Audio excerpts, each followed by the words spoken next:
The hostess looked right through him. Raffle Carter stood at the restaurant entrance, his reservation confirmation on his phone screen, watching the young woman's seat party after party while pretending he didn't exist. He was a billionaire CEO. He'd closed deals worth millions with a single phone call. But tonight, on New Year's Eve in a moderately priced family restaurant, he was invisible. "Excuse me," he said for the third time. "I have a reservation, Carter. 7 o'clock. She glanced at him, her eyes sliding past without recognition. "We're fully booked tonight. Maybe try somewhere else." "But I made a reservation 2 weeks ago." She turned her back and walked away. Raffle stood there, feeling something crack inside his chest. When had this started? When had people begun looking through him instead of at him? His assistant made his reservations at high-end restaurants. His driver took him to business dinners where people knew his name and net worth. But here, alone, trying to have a normal New Year's Eve dinner, he was nobody. He watched families laugh together at their tables. Couples held hands across white tablecloths. Children colored on paper menus while their parents smiled. The warmth of belonging seemed to glow around them like a light he couldn't touch. Then a small hand waved at him. A little girl with pigtails and a bright red dress was standing on her chair, waving enthusiastically. Her mother, a beautiful African-American woman in a blue sweater, turned to see who her daughter was signaling. The woman's eyes met his and something passed between them. Recognition maybe. Not of who he was, but of what he was feeling. The woman stood up and walked toward him. Have you ever felt completely invisible, even in a crowded room? If this story touches your heart, hit subscribe and share your thoughts in the comments below. Let us know, when was the last time a stranger's kindness changed your day? New Year's Eve sparkled outside the restaurant windows. People hurried past in their party clothes, laughing and calling to each other. Inside, the warmth and noise of celebration filled every corner. Every corner except where Raffle stood, alone and unwanted. "Hi," the woman said, stopping in front of him. Up close she was even more striking. Her brown eyes were kind but held a wariness he recognized. Life had taught her caution. "My daughter Sophia noticed you standing here. We have extra room at our table if you'd like to join us." Raffle blinked. I have a reservation." "I know," she said gently. "But they don't seem interested in honoring it. I'm Carolina Brooks." She extended her hand. He shook it, feeling the calluses on her palm. Working hands. Honest hands. "Raffle Carter." "Well, Raffle, Sophia is very insistent that you sit with us. She's 6, and when she makes up her mind about something, there's no changing it." Carolina smiled and it reached her eyes. "Please. We'd be happy to have you." Something in him wanted to refuse. Pride maybe. Or the fear of seeming pathetic. But then he looked at the little girl still waving at him, her smile wide and genuine, and he found himself nodding. "Thank you. I accept." Carolina led him through the crowded restaurant to a small table near the window. Sophia bounced in her seat as they approached. "Mama, you brought him," Sophia said, delighted. "I did, baby. This is Mr. Raffle." "Raffle, this is my daughter, Sophia." "Just Raffle is fine," he said, sitting down in the chair Carolina pulled out. "Thank you for inviting me, Sophia." "You looked sad," Sophia said simply. "Nobody should be sad on New Year's Eve." Raffle didn't know what to say to that. Children had a way of cutting straight through pretense to the truth underneath. A waitress appeared, this one actually looking at him. "Can I get you something to drink?" "Water is fine." "And whatever they're having," he gestured to Carolina and Sophia, "please add it to my bill." "Oh no," Carolina said quickly. "That's not necessary." "Please," Raffle said. "It's the least I can do. You're sharing your table." Carolina studied him for a moment, then nodded. "All right. Thank you." The waitress took their orders and disappeared. Sophia immediately launched into a story about her school's holiday pageant where she played a reindeer. Raffle listened, surprised to find himself genuinely interested. When was the last time someone had talked to him about something other than profit margins and quarterly reports? "And then Tommy forgot his lines, so I had to help him," Sophia said. "Mrs. Patterson said I was a very good friend." "That was kind of you," Raffle said. "Mama says kindness is the most important thing." Carolina looked slightly embarrassed. "I may have mentioned that once or twice." "You mentioned it every day," Sophia corrected, making Raffle smile. The food arrived. Simple dishes, chicken fingers for Sophia, a salad for Carolina, and a burger for Raffle. Nothing fancy. Nothing like the meals he usually ate at exclusive restaurants where the portions were tiny and the prices enormous. But sitting here, watching Sophia dip her chicken in ketchup while chattering about her best friend at school, Raffle realized he was enjoying himself more than he had in years. "What do you do, Raffle?" Carolina asked during a pause in Sophia's monologue. "I run a company," he said, keeping it vague. "Technology sector. It's demanding." "Is that why you're alone tonight?" The question was gentle but direct. Raffle appreciated that she didn't dance around it. "I'm always alone," he admitted. "I work most of the time. I don't really have friends. Family is complicated." He stopped, surprised at his own honesty. "Sorry? That's probably more than you wanted to know." "Don't apologize for the truth," Carolina said. "I get it. Being alone isn't always a choice." He wanted to ask her story, but Sophia was tugging on his sleeve, showing him the coloring page the restaurant had provided. She'd drawn a picture of 3 people at a table. "That's us," she explained. "See? You, me, and Mama." Something tight in Raffle's chest loosened. When had anyone included him in their family portrait, even a crayon drawing? They talked through dinner, the conversation flowing easier than Raffle expected. Carolina was a security guard at an office building downtown. She worked nights mostly, which meant seeing Sophia off to school and sleeping during the day. It was hard, she admitted, but it paid the bills. "And someday I want to go back to school," she said. "Maybe become a teacher." Sophia's teacher, Mrs. Patterson, she makes such a difference in kids' lives. "I'd like to do that too." "You'd be good at it," Raffle said, meaning it. He could see it, Carolina in a bright green dress, surrounded by children who adored her.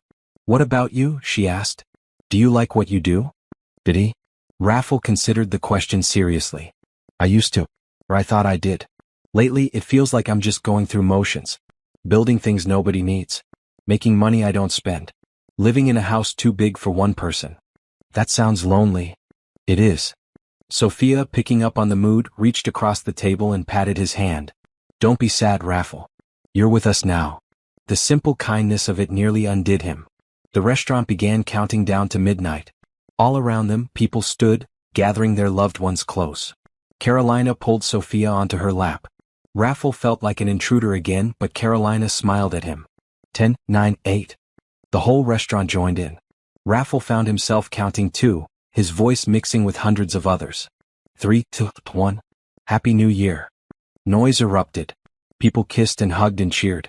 Sophia threw her arms around Carolina's neck, then turned and hugged Raffle too. He froze for a second, then carefully hugged her back. "Happy New Year, Raffle," Carolina said, raising her glass of water. He clinked his glass against hers.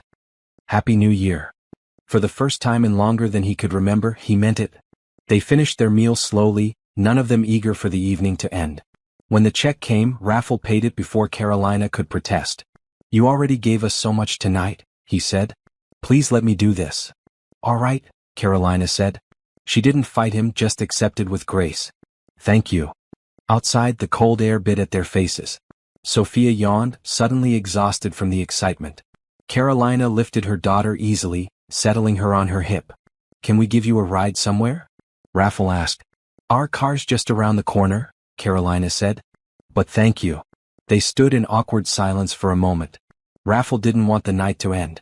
He searched for something to say, some reason to see them again. Carolina solved the problem for him. She pulled out her phone. "Can I get your number? Sophia would probably like to see you again. If you want." "Yes," Raffle said, perhaps too quickly. "I'd like that very much." They exchanged numbers. Sophia, half asleep on Carolina's shoulder, mumbled a goodbye. Carolina smiled at him one more time. "Thank you for joining us tonight, Raffle. I hope this year is better for you." "It already is," he said honestly. He watched them walk away, Carolina's blue sweater bright against the dark night, Sophia's red dress a splash of color. For the first time in years, Raffle felt something like hope. The text came 3 days later. Raffle was in his office, a glass and steel tower where he could see the entire city spread below him. He was supposed to be reviewing a merger proposal, but his mind kept drifting back to New Year's Eve, to a little girl's smile and her mother's kind eyes. His phone buzzed. "Hi Raffle, it's Carolina. Sophia wanted me to tell you she drew another picture of you. She made you wear a purple hat this time. Hope you're well." Raffle found himself smiling. He typed back immediately. "I'd love to see it. How is she?" The response came quickly. "Energetic as always. She asks about you every day. Says we need to have dinner with you again." "I like that. When are you free?" There was a longer pause this time. Raffle stared at his phone, wondering if he'd been too forward. Then, Saturday? Nothing fancy. Just pizza maybe. Perfect. Let me know where and when. Saturday felt impossibly far away. Raffle caught himself checking his phone constantly, hoping for another message. His assistant, Mrs. Chen, noticed. Are you expecting an important call, Mr. Carter? No, he said, then reconsidered. Maybe. Personal matter. Mrs. Chen raised an eyebrow. In 15 years of working for him, she'd never heard him mention anything personal. Saturday arrived. Raffle changed clothes 3 times before settling on jeans and a green sweater. Casual but neat. He looked at himself in the mirror of his massive master bedroom and wondered when he'd become this person, nervous about pizza with a woman and her daughter. The restaurant Carolina chose was nothing like the places Raffle usually went. It was a local chain with checkered tablecloths and a salad bar. Children ran between tables while tired parents tried to corral them. It was loud and chaotic and wonderful. Carolina and Sophia were already there, sitting in a booth near the back. Sophia saw him first and waved enthusiastically. She wore a bright yellow dress today, her hair in 2 puffs on either side of her head. Raffle, she called, drawing looks from nearby tables. Carolina stood as he approached. She wore a red blouse with jeans, her hair pulled back in a simple ponytail. She looked beautiful. Hi, she said, smiling. Thanks for coming. Thank you for inviting me, Raffle said, sliding into the booth across from them. Sophia immediately pushed a piece of paper across the table. Look, I drew you. The crayon figure wore what appeared to be a very tall purple hat and stood next to 2 other figures. It's perfect, Raffle said. Can I keep it? Sophia nodded vigorously. Mama says we should give gifts to people we like. I like you. I like you too, Sophia. They ordered pizza. While they waited, Sophia told Raffle about her week at school. She'd learned about penguins in science class and was now convinced they needed to visit the zoo. The zoo sounds fun, Raffle said, looking at Carolina. Maybe we could all go sometime? Maybe, Carolina said carefully. But she was smiling. The pizza arrived. As they ate, the conversation flowed naturally. Carolina talked about her job, about the people she saw coming and going at the office building. Raffle found himself telling them about his company, simplifying the details for Sophia's benefit. So you make computers smarter? Sophia asked. Something like that. Cool. Can you make one that does my homework? Sophia, Carolina said, trying not to laugh. What? It would be helpful. Raffle grinned. I think the point of homework is for you to learn, not the computer. Sophia sighed dramatically. That's what Mama says too. After pizza they got ice cream. Sophia got chocolate with rainbow sprinkles. Carolina chose vanilla. Raffle got strawberry, and Sophia informed him it was an excellent choice. Raffle, Sophia said, serious suddenly. Are you going to be our friend now? The question caught him off guard. Carolina looked equally surprised. Sophia, honey, we just met Raffle. These things take time.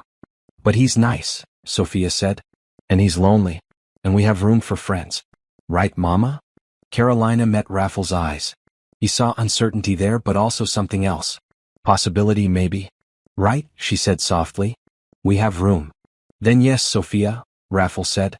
I'd like to be your friend. Sophia beamed. Crisis averted, she went back to her ice cream. They stayed at the restaurant until Sophia started yawning.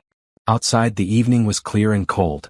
Stars were just beginning to appear in the darkening sky. This was nice, Carolina said. Really nice. Can we do it again? Raffle asked. I'd like that. Sophia tugged on his hand. Will you come to the park with us tomorrow? Mama takes me every Sunday. Raffle looked at Carolina, asking permission. If you're free, she said. No pressure. I'm free, he said immediately. He had a meeting scheduled, but he'd cancel it. Some things were more important. Riverside Park, Carolina said. Around 2. I'll be there. That night, Raffle went home to his enormous empty house and stuck Sophia's drawing on his refrigerator.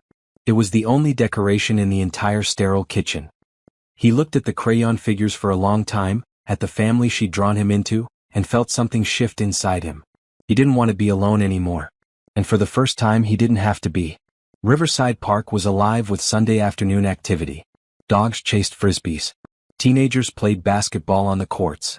Families spread blankets on the grass, enjoying the unseasonably warm January day. Raffle arrived early, nervous in a way he hadn't been since his first board meeting 20 years ago. He'd worn jeans again and a blue jacket. Casual. Normal. He sat on a bench near the playground and waited. Raffle. Sophia's voice carried across the park. She was running toward him, Carolina walking behind her at a more measured pace. Sophia wore green today, bright as spring grass. Carolina had on jeans and a purple sweater that brought out the warmth in her skin. Sophia crashed into him with a hug. You came. I said I would, Raffle said, hugging her back. Carolina reached them, slightly out of breath. Someone was very excited to see you. The feeling is mutual. They walked to the playground together.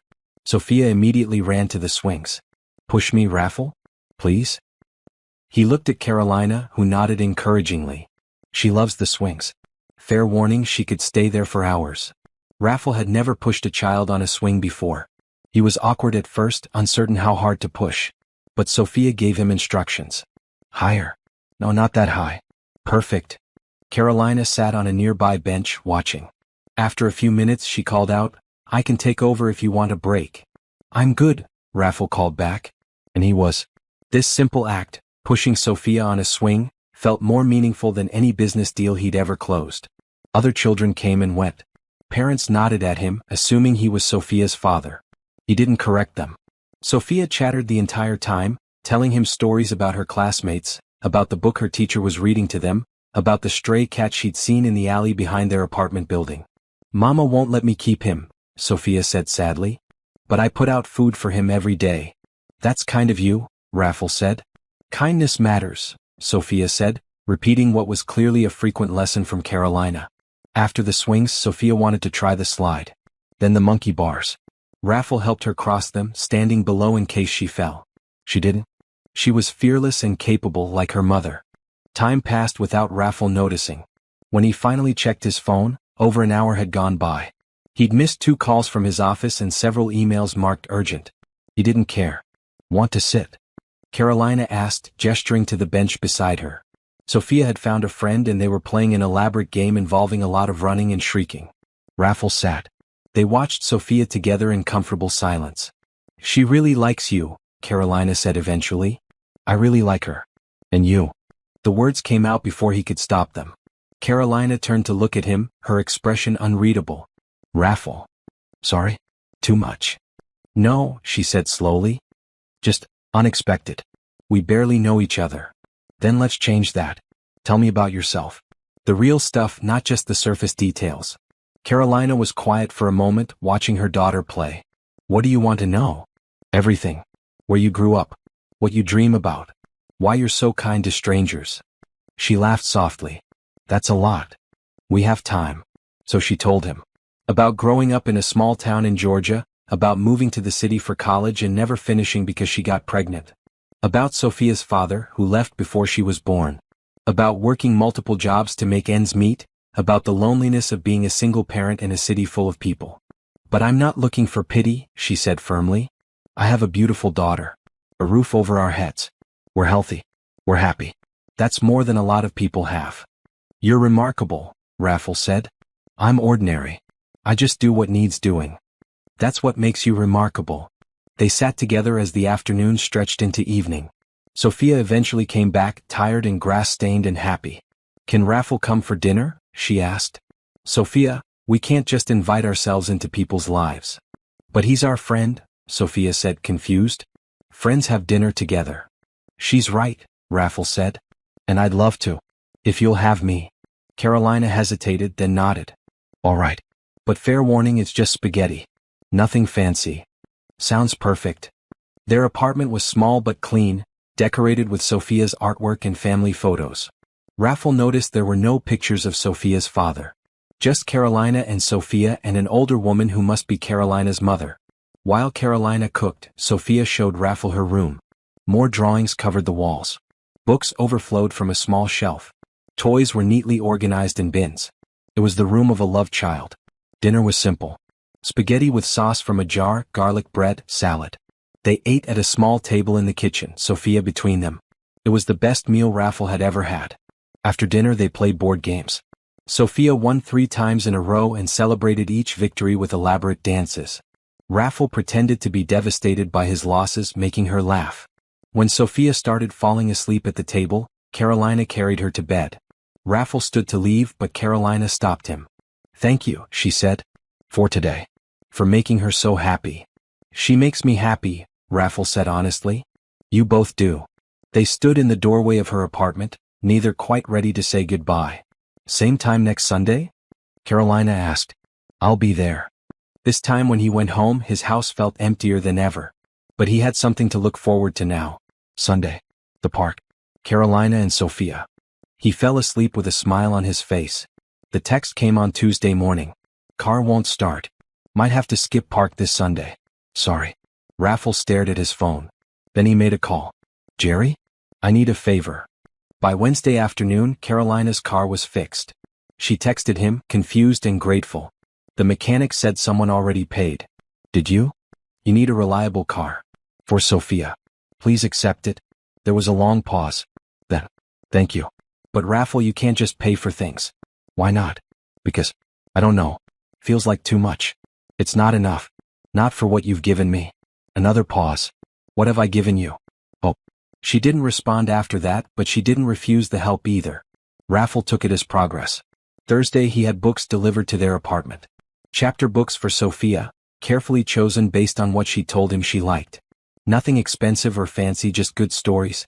Sophia called him that evening, breathless with excitement. Raffle. The books came. There's one about penguins. He could hear Carolina in the background, probably trying to stop Sophia from calling. But he was glad she had. Do you like them? I love them. Mama's going to read me one before bed. Thank you, thank you, thank you. You're welcome, sweetheart. When Carolina took the phone, her voice was gentle but firm. Raffle, you have to stop buying us things. Why? Because we're not a charity case. I never thought you were. I like doing nice things for you. For both of you. Is that so wrong? He heard her sigh. No, it's not wrong. It's incredibly kind. I'm not used to it. Get used to it, he said softly. Friday, he anonymously paid for Sophia's upcoming school field trip to the Science Museum. The school sent a letter home saying a generous donor had covered costs for several families. Carolina called him immediately.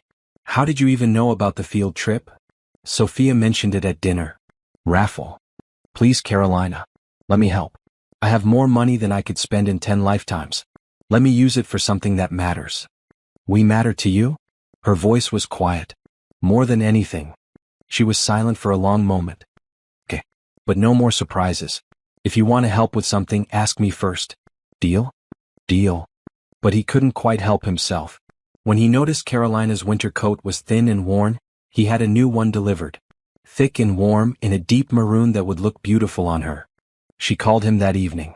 I said no more surprises. I know. I'm sorry. But it's getting cold and your coat. My coat is fine. Carolina, it's 10 degrees outside. Please, keep it. For Sophia, if not for yourself. She needs you healthy. A long pause. Then, it's beautiful. Like you. Raffle Carter, are you flirting with me? Is it working? She laughed and the sound made his heart race. Maybe. Sunday at the park became a regular thing. Then Wednesday dinners. Then random texts throughout the day. Raffle found himself thinking about Carolina and Sophia constantly.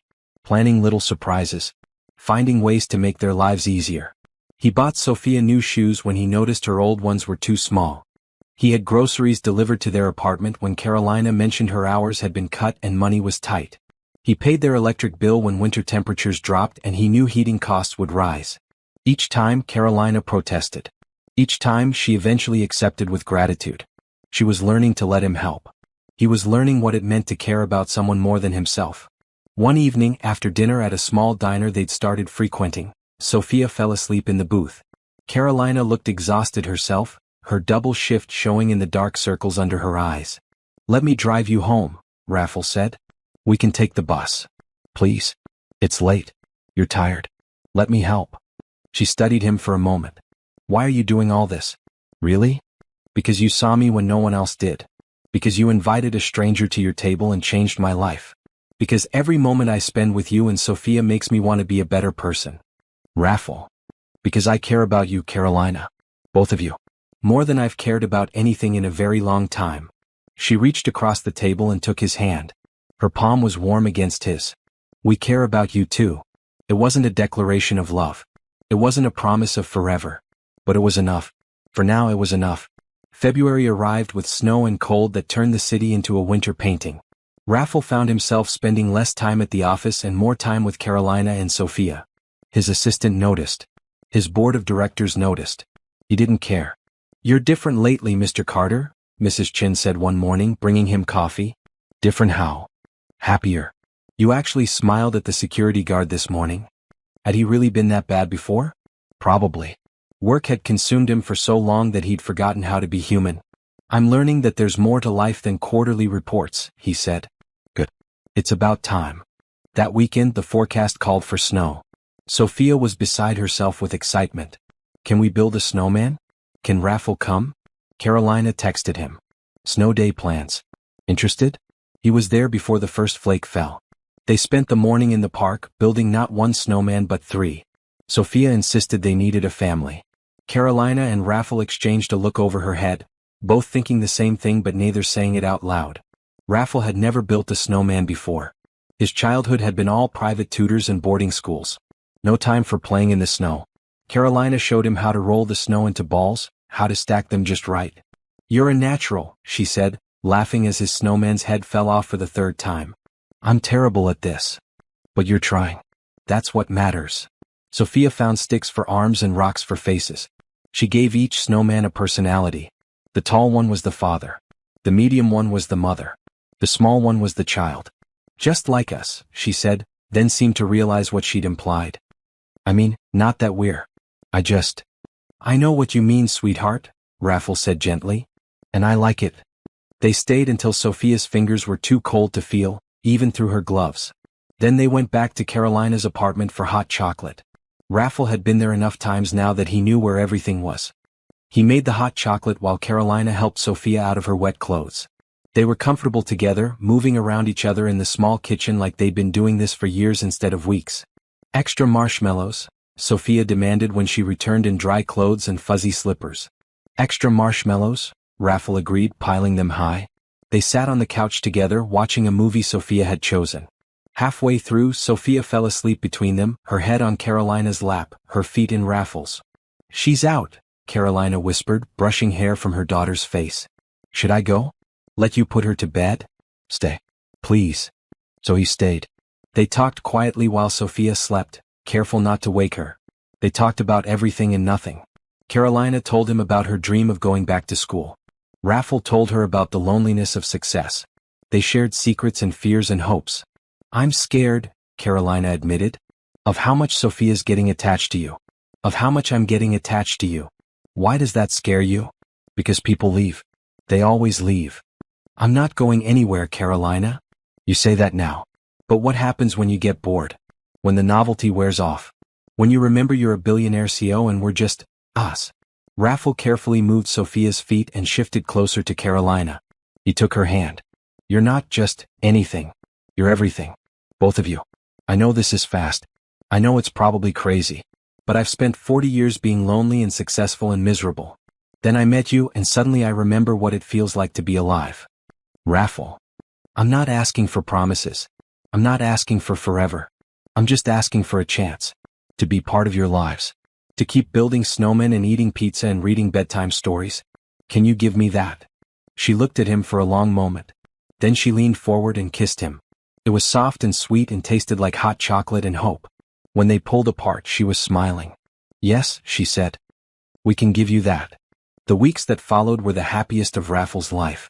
He rearranged his schedule to have dinners with them during the week. He never missed a Sunday at the park. He read Sophia bedtime stories on video calls when he couldn't be there in person. He met Carolina's mother, who flew in for a weekend visit. She was skeptical at first, this wealthy man in her daughter's life. But when she saw how he looked at Carolina, how gentle he was with Sophia, she relaxed.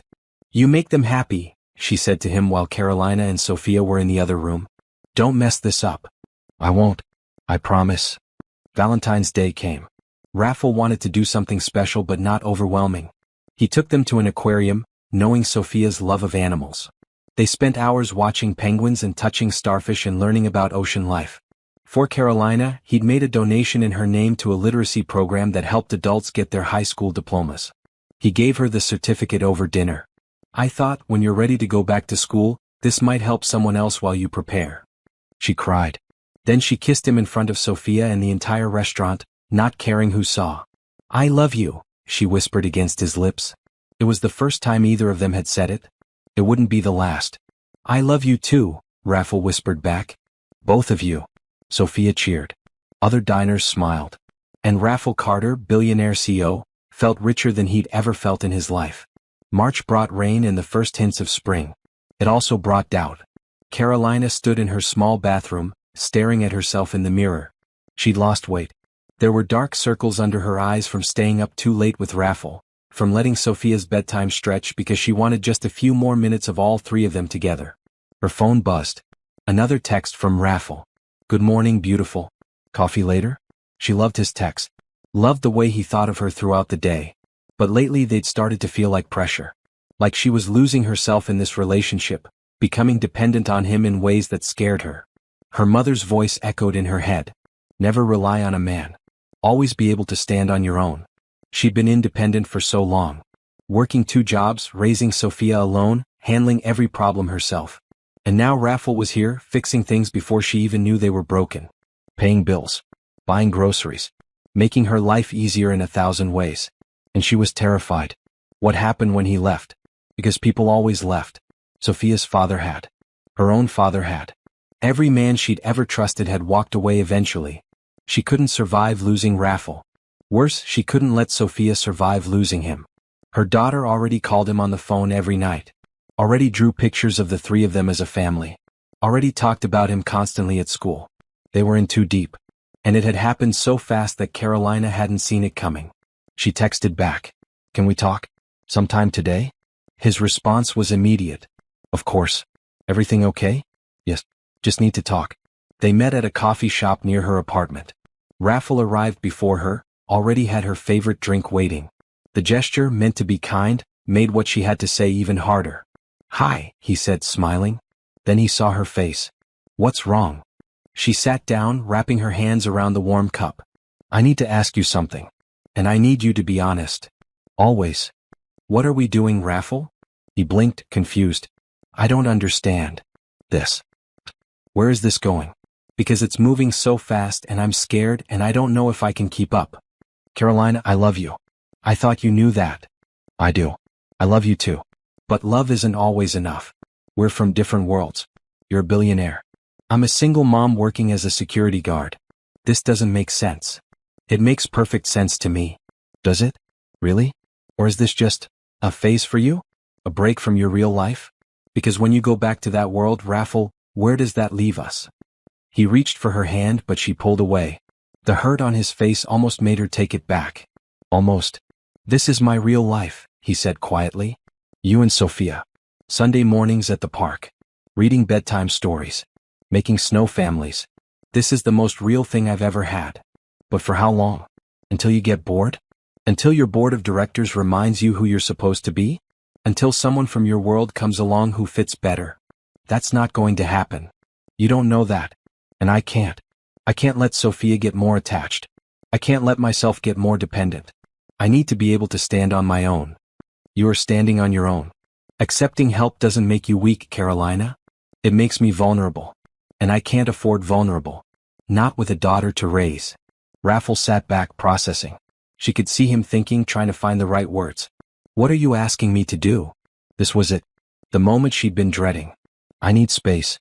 We need space. Just for a little while. To think. To figure out if this is really what we both want. I know what I want. But I don't. Not anymore. Everything's moving too fast and I'm losing myself in you, and that terrifies me. How much space? I don't know. A few weeks? A month? I need to breathe, Raffle. I need to remember who I am without you. She saw the moment her words hit him. Saw the pain flash across his face. But to his credit, he didn't argue. Didn't try to convince her. He just nodded slowly. If that's what you need. It is. Can I check in? Make sure you're both okay? Maybe not right away. Let's take a real break. No texts. No calls. Just time apart. What about Sophia? She's going to wonder where I am. Carolina had thought about this. Dreaded this most of all. I'll tell her you're busy with work. That you need to focus on your company for a while. She'll be hurt. I know. But she'll be more hurt if you disappear later. This way it's temporary. Controlled. And if I prove to you that I'm not going anywhere? If I show you this is forever? Then maybe we can try again. Slowly. The right way. Raffles stood. He looked lost, like a man who'd just been told his home was burning down. I love you, Carolina. That's not going to change, no matter how much space you need. I love you too. That's why I have to do this. He left without another word. Carolina sat alone with her coffee, tears streaming down her face, wondering if she'd just made the biggest mistake of her life. That night, when Sophia asked where Raffle was, Carolina lied. He's very busy with work, baby. He might not be able to visit for a while. But he'll call, right? For our bedtime story? Not tonight, sweetheart. He has a lot of important meetings. Sophia's face fell. Did I do something wrong? No, baby. Never. This isn't about you. Then why can't he come? Sometimes grown-ups need space. It doesn't mean he doesn't love you. But Sophia didn't understand. How could she? She was 6 years old, and the man who'd become like a father to her had suddenly vanished. Carolina held her daughter while she cried, hating herself but believing she was doing the right thing. In his empty mansion across town, Raffles sat in the dark, holding Sophia's crayon drawing of their snow family. And for the first time since New Year's Eve, he felt completely alone again. What would you do if you had to choose between protecting your heart and holding on to love? Drop a comment below and don't forget to subscribe for the next chapter. The days without Carolina and Sophia felt endless. Raffles threw himself back into work, thinking it might help. It didn't. Every meeting felt pointless. Every deal felt hollow. He'd go to his office and stare at numbers that no longer meant anything. Mrs. Chin found him one afternoon sitting at his desk but not actually working. Mr. Carter, you have the Henderson call in 5 minutes. Cancel it. Sir, this is the 3rd meeting you've canceled this week. Then make it the 4th. I don't care about Henderson. I don't care about any of this. Mrs. Chin sat down across from him, something she'd never done in 15 years. What happened? I lost the only thing that mattered. The woman and her daughter. He looked up, surprised. You knew. Of course I knew. You were different. Happy. And now you're not. She asked for space. Said she needed time to think. Did you fight for her? She asked me not to. She asked me to respect her boundaries. So I am. Mrs. Chin sighed. Respecting boundaries is good, Mr. Carter. But drowning in your office isn't. If you can't have them right now, find something else that matters. Something that makes you feel like the person you were when you had them. She was right. He knew she was right. That night, Raffles drove through the city aimlessly. He passed their park. The coffee shop where Carolina had broken his heart. The restaurant where they'd celebrated Valentine's Day. Then he saw a sign. Community Center. Volunteers needed. He pulled over. The center was old but well-maintained. Inside, children played in a large room while tired parents sat in chairs around the edges. A woman in a green shirt approached him. Can I help you? The sign said you need volunteers. She looked him up and down, taking in his expensive clothes and polished shoes. We do. What kind of volunteering are you interested in? I don't know. What do you need? Honestly? Everything. We have after-school programs for kids. Literacy classes for adults. A food bank. A clothing drive. Take your pick. What would help the most? She smiled. Someone to read to the younger kids. We have a reading hour every Tuesday and Thursday, but we never have enough readers. Reading. Like he used to read to Sophia. I can do that. Great. Can you start next Tuesday? I'll be here. Tuesday arrived. Raffles showed up at the community center in jeans and a blue sweater. The reading room was full of children aged 5 to 8, all eager for stories. Everyone, this is Mr. Raffles, the coordinator said. He's going to be reading to you today. The children stared at him with wide eyes. Raffles felt a moment of panic. What if he couldn't do this without Sophia? What if this made everything worse? Then a little boy in the front row raised his hand. Can you do the voices? For the different characters. Raffles thought about how he used to read to Sophia, making his voice high for the princess and low for the dragon. I can do the voices. The children cheered. He read for an hour. Then another. The kids were captivated, laughing at his silly voices, gasping at the scary parts, cheering when the hero won. When he finished, they begged for one more story. Next time, he promised. If you're all here next Tuesday. They promised they would be. Raffles started coming to the center twice a week. Then 3 times. He read to the children. He helped in the food bank, sorting donations and packing boxes. He tutored adults working on their GEDs, remembering Carolina's dream of going back to school. The work was hard and unglamorous. His back hurt from lifting boxes. His voice grew hoarse from reading. He went home exhausted every night. But he felt alive. One evening, a young mother approached him after reading hour. "Thank you," she said. "My son talks about you all week. About Mr. Raffle and his story voices. You're making a real difference in his life. A real difference. Not in quarterly profits or stock prices. In an actual child's life." "Thank you for telling me that," Raffle said. He started to understand what Carolina had tried to teach him. That kindness mattered. That showing up mattered. That being present in small, consistent ways could change the world. Weeks passed. Raffle kept his promise not to contact Carolina. It was the hardest thing he'd ever done. Some nights he'd draft texts, his fingers hovering over the send button, before deleting them unsent. But he was changing. Growing. Becoming the person he wanted to be, not because someone was watching but because it was right. He donated money to the community center, enough to expand their programs and hire more staff. But he also kept showing up himself, reading and sorting and helping. The money was easy. Showing up was the real gift. One Thursday, while reading to the children, he looked up and saw Mrs. Chen standing in the doorway. She'd never visited the center before. After the reading, she approached him. "I followed you," she admitted. "I wanted to see what you've been doing. And I'm proud of you, Mr. Carter. This is good work. It feels good. Better than anything I've ever done in business." "Don't give up on her," Mrs. Chen said quietly. "A woman who can inspire this kind of change in a person is worth fighting for." She asked for space. Space doesn't mean forever. When the time is right, show her who you've become. That night, Raffle went home to his big empty house. But it didn't feel quite as empty anymore. He had purpose now. Direction. Even without Carolina and Sophia, he was becoming someone worth being. He just hoped that when the time came it would be enough. Sophia had stopped drawing. Carolina noticed it first when her daughter's teacher called. "Mrs. Brooks, I wanted to check in about Sophia. She's been very quiet lately. Less engaged in class. Is everything okay at home?" "Everything's fine," Carolina lied. "She's just going through a phase." But it wasn't fine. Sophia came home from school and went straight to her room. She picked at her dinner. She didn't laugh at cartoons anymore. And she'd stopped drawing entirely. Carolina tried to talk to her about it. "Baby, don't you want to make a picture? Maybe one with penguins? You love penguins." "Don't feel like it," Sophia mumbled. "What do you feel like doing?" "Nothing." It had been a month since Carolina had asked Raffle for space. A month of watching her daughter slowly lose her light. A month of lying awake at night wondering if she'd made a terrible mistake. She'd thought she was protecting them. Protecting herself from getting hurt, protecting Sophia from getting too attached. But in trying to prevent future pain, she'd caused present pain. And that seemed infinitely worse. "Sophia, talk to me. Please. Why doesn't Raffle come anymore?" There it was. The question Carolina had been dreading. "I told you, baby. He's busy with work." "That's not true." Sophia's voice was small but certain. "You told him to go away. I heard you on the phone." Carolina's heart sank.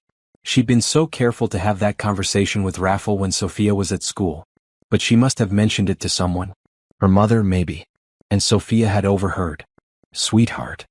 Did I do something wrong? Is that why he doesn't want to see me?" "No, Sophia. Never. This isn't about you." "Then why?" "He said he loved us. He said he wasn't going anywhere. But he did go. He left just like my daddy left." The comparison hit Carolina like a physical blow. Sophia had never mentioned her father before. Never asked about him. Carolina had thought she was too young to care. She'd been wrong. "Raffle didn't leave like your father did. Your father left before you were born because he was scared and selfish. Raffle left because I asked him to. Because I was scared." "Scared of what?" How did you explain adult fears to a 6-year-old? How did you make her understand that sometimes love scared you more than loneliness? Scared of getting hurt. Scared of depending on someone who might leave. But you made him leave. So you hurt him. And you hurt me. The simple truth of it was devastating. "I know, baby. I'm so sorry. Can you ask him to come back?" "I don't know if he will. But you can try?" Carolina looked at her daughter's hopeful face and realized she'd been selfish. She'd been so focused on protecting herself that she'd forgotten what mattered most. Not her fear. Not her pride. but Sophia's happiness. And her own if she was honest. I can try, she said. Sophia hugged her fiercely. Thank you, Mama. That night, Carolina pulled out her phone. She'd deleted Raffles' number from her contacts but still had it memorized. She started typing a text half a dozen times, deleting each one. Finally, she settled on simple honesty. I miss you. Sophia misses you. Can we talk? She hit send before she could change her mind. The response came 3 hours later. Carolina had almost given up hope. I miss you both too. When and where? They met at the park. Their park where this had all started. It was late afternoon on a Sunday, the time they used to meet every week. Carolina wondered if Raffle had chosen it on purpose. He was already there when she arrived, sitting on their bench. He stood when he saw her, and Carolina's breath caught. He looked different. Tired maybe. But also peaceful. Like he'd found something in their time apart. Hi, she said. Hi. They sat on the bench together, a careful distance between them. How have you been? Carolina asked. Busy. I've been volunteering at a community center across town. Reading to kids. Helping with their food bank. That's wonderful, Raffle. It's because of you. And Sophia. You taught me that there's more to life than work. That kindness matters. That showing up for people matters. Tears pricked Carolina's eyes. I'm sorry. I'm so sorry I pushed you away. You were scared. I understand that. But I hurt you. And I hurt Sophia. She stopped drawing Raffle. For a whole month, she hasn't drawn a single picture. She saw pain flash across his face. Is she okay? She's sad. She misses you. She thinks you left because of her. God, no. I could never. He turned to face her fully. Carolina, I need you to understand something. I'm not going anywhere. Not unless you tell me to. I love you. I love Sophia. That hasn't changed and it's not going to change. How can you be sure? Because I spent the last month trying to live without you, and all it did was make me more certain. You're not a phase. You're not a distraction. You're home. Carolina was crying now, not trying to hide it. I was so stupid. I thought I was protecting us, but all I did was hurt everyone. You were protecting your heart. There's nothing stupid about that. Can you forgive me? Raffle moved closer, closing the distance between them. He took her hands. There's nothing to forgive. But Carolina, if we do this again, we have to do it right. No more pushing me away when you get scared. No more running from what we have. We talk. We work through it. Together. Can you do that? She nodded. I can. I will. I promise. Then yes. We can try again. She kissed him there on the park bench where they used to watch Sophia play. When they pulled apart, both were smiling through tears.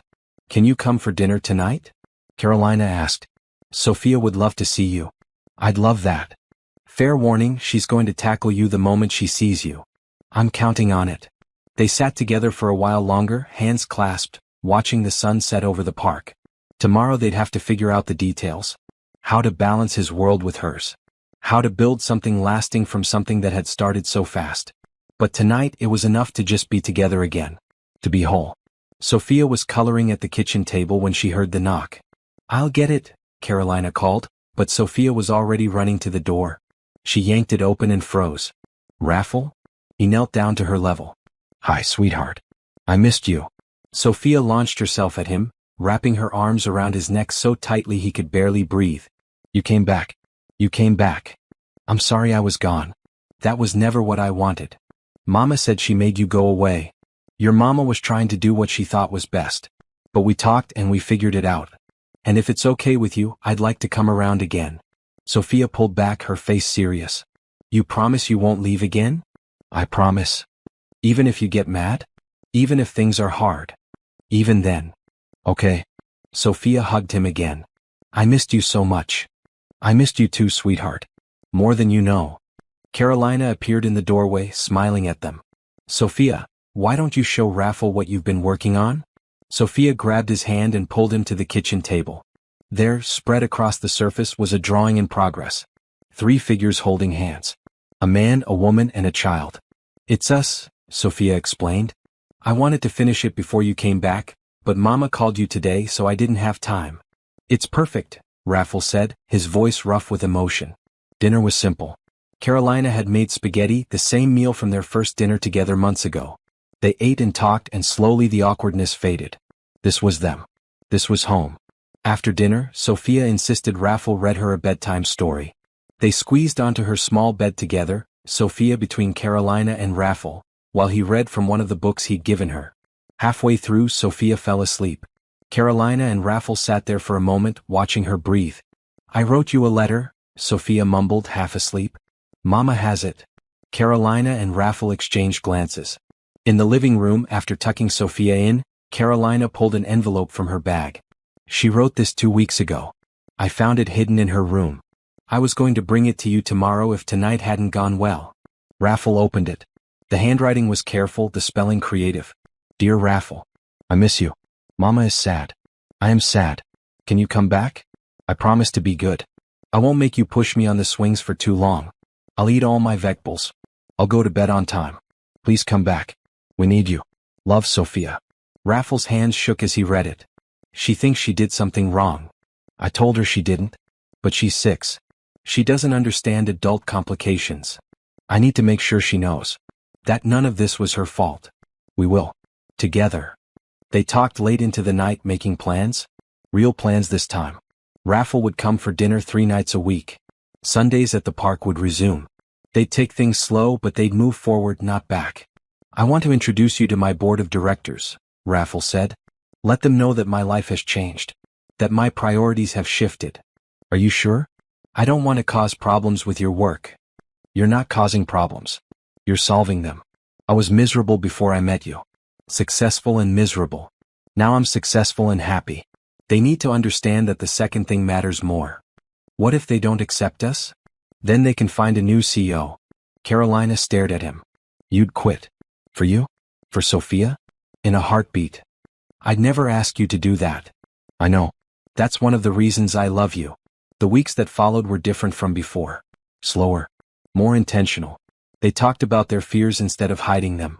When Carolina felt herself getting overwhelmed, she told Raffle, and they worked through it together. Raffle introduced them to his colleagues. Some were surprised. Some were judgmental.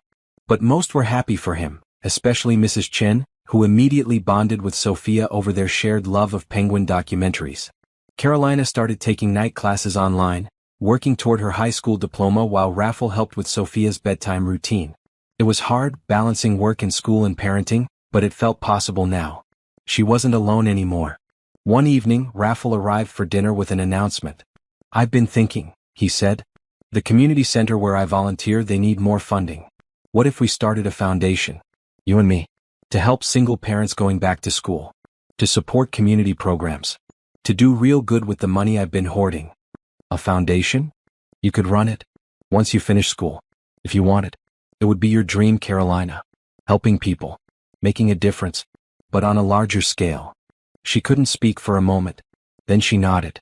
"I'd love that. There's something else." Raffle pulled a small box from his pocket. Carolina's breath caught. "Raffle. Wait. Let me finish." He opened the box. Inside was a beautiful ring with a simple blue stone. "This isn't an engagement ring. Not yet.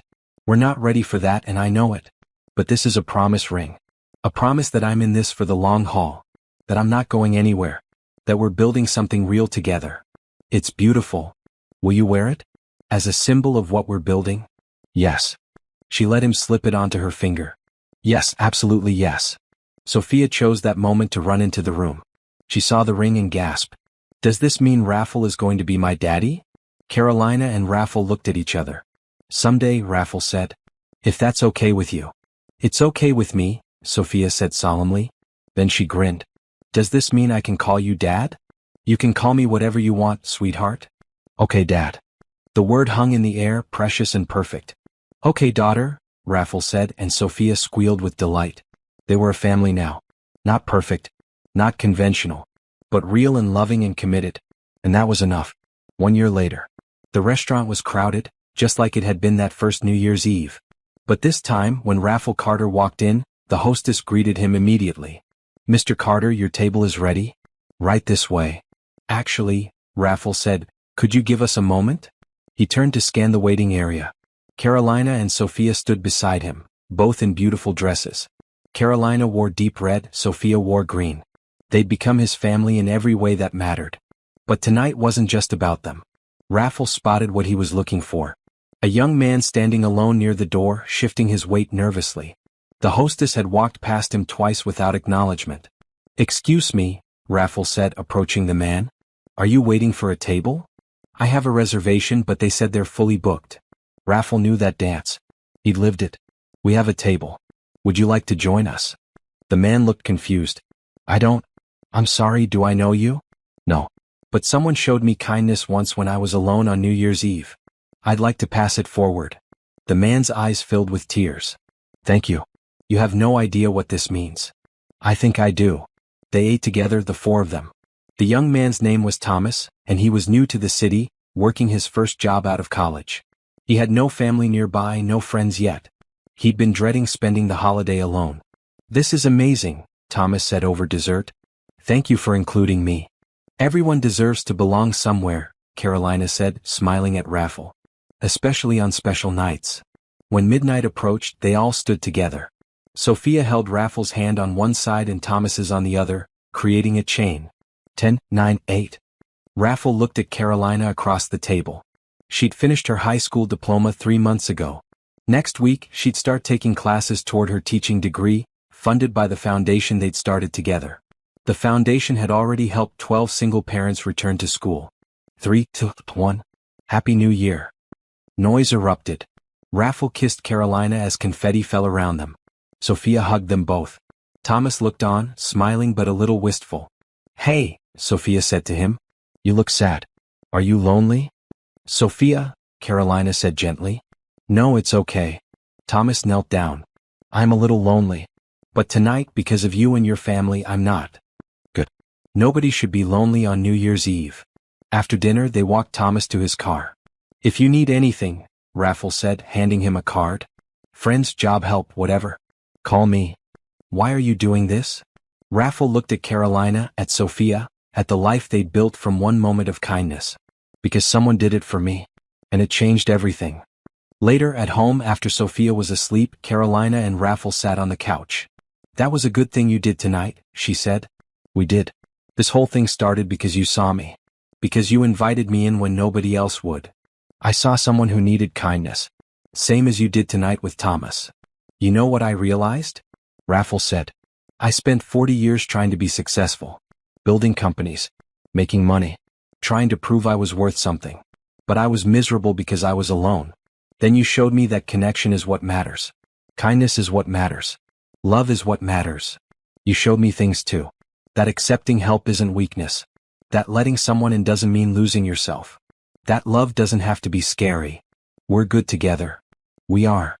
Raffle pulled a small box from his pocket. This time it wasn't a promise ring. "I know we said we'd wait. But I've waited long enough. Carolina Brooks, will you marry me?" She didn't hesitate. "Yes." "Just like that? No need to think about it?" "I've been thinking about it for months. The answer has always been yes." He slipped the ring on her finger, this one with a simple diamond that caught the light. They kissed and it felt like coming home. "Should we tell Sophia in the morning?" Carolina asked. "She already knows," a small voice said from the hallway. They both turned to see Sophia peeking around the corner in her pajamas, grinning. "You're supposed to be asleep," Carolina said. "I heard you talking. You weren't very quiet." Raffle laughed. "Come here, sweetheart." Sophia ran over and jumped between them on the couch. "So you're really going to be my dad now? For real?" "For real. And we'll be a family?" "We're already a family," Carolina said. "We have been for a while. The wedding just makes it official. Can I wear a green dress?" "You can wear whatever color you want." "And can we invite Thomas? He seems nice." Raffle and Carolina exchanged smiles. "We can invite Thomas," Raffle agreed. They sat together on the couch, the three of them planning a wedding and a future. Outside, the city celebrated the new year. Inside, they celebrated something better. They celebrated finding each other. They celebrated kindness and hope and love. They celebrated second chances and new beginnings. They celebrated family. 6 months later, they stood in a small garden venue, surrounded by friends. Mrs. Chen was there, crying happy tears. Carolina's mother was there, proud and beaming. The children from the community center were there, excited to see Mr. Raffle get married. Thomas was there too, no longer lonely, having made friends through the foundation's networking events. Sophia walked down the aisle first, scattering flower petals in her bright green dress. Then Carolina, beautiful in red, walked toward the man who'd once been a stranger standing alone in a restaurant. The ceremony was simple. They wrote their own vows. "I promise to always see you," Carolina said. "To never let you feel invisible or alone. To choose you every day for the rest of our lives." "I promise to show up," Raffle said. "To be present. To put love and kindness first. To be the father Sophia deserves and the husband you deserve. To build a life with you that matters." They kissed. Everyone cheered. Sophia hugged them both. And Raffle Carter, former lonely billionaire, looked at his new wife and daughter and felt richer than all his money had ever made him. Because he'd learned the truth. The one Carolina had known all along. Kindness matters. Hope matters. Love matters. And when you lead with those things, when you open your heart to others, when you show up and stay present, life becomes something beautiful. Not perfect. Not always easy. But beautiful. And that was more than enough.